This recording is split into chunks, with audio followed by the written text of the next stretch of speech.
धाराशिव जिल्ह्यामध्ये आज 8 नगरपालिकेसाठी मतदान प्रक्रिया जी आहे ती पार पडली। धाराशिव जिल्ह्यामध्ये आता सकाळी 7:30 ला मतदान सुरुवात झालं होतं आणि आता आपण तुळजापूरमधील एका बूथवरती आहोत आणि आपण जर समोर पाहिलं तर या ठिकाणी हे बूथला मध्ये जाणारं जी गेट आहे ती बरोबर 5:30 वाजता या ठिकाणी बंद करण्यात आलेलं आहे।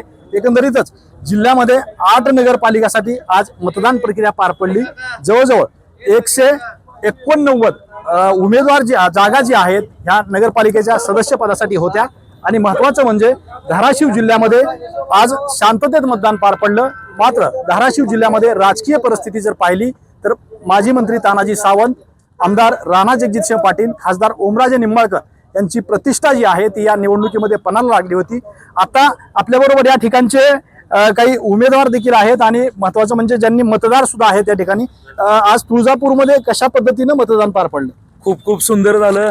या देशाचे पंतप्रधान नरेंद्र मोदी साहेब, महाराष्ट्राचे लोकप्रिय मुख्यमंत्री देवेंद्रजी फडणवीस साहेब, आमच्या जिल्ह्याचे नेते राणा जगजितसिंह पाटील साहेब यांच्या नेतृत्वावर विकासावर विश्वास ठेवून आमच्या नगराध्यक्षपदाचे लोकप्रिय उमेदवार विनोदभाई पिटू गंगणे हे आणि तुळजापूर शहरातील आतापर्यंत केलेल्या कामाची विकासाची पावती म्हणून जाती धर्म विकासावर जे राजकारण झालं त्या राजकारणामध्ये सरस आम्ही ठरणार। त्याचं कारण काय, विकास पाहिजे लोकांना भूलथापी खोटं बोलून लोक कुठल्याही बळीला पडणार नाहीत।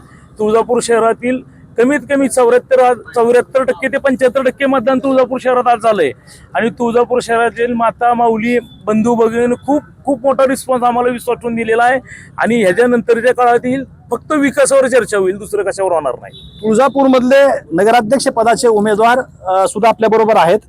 कशा पद्धतीने मतदान पार पडलं? शांततेत एकदम व्यवस्थित लोकांनी ही इलेक्शन मतदारांनी हातात घेतलं होतं, कारण भारतीय जनता पार्टीचे आमदार आमचे राणादादा यांच्यावर विश्वास ठेवून लोकांनी आमच्या सर्व नगरसेवकांना बहुमताने मतदान केलेलं आहे। सर्वच्या सर्व उमेदवार निवडून येणार, गॅरंटी।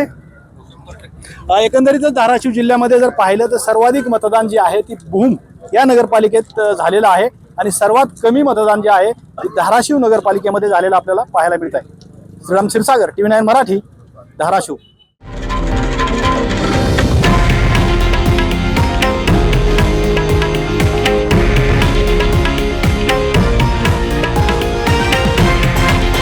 हे आहे देशातील नंबर 1 न्यूज नेटवर्क आणि आपण पाहत आहात TV9 मराठी, एकमेव।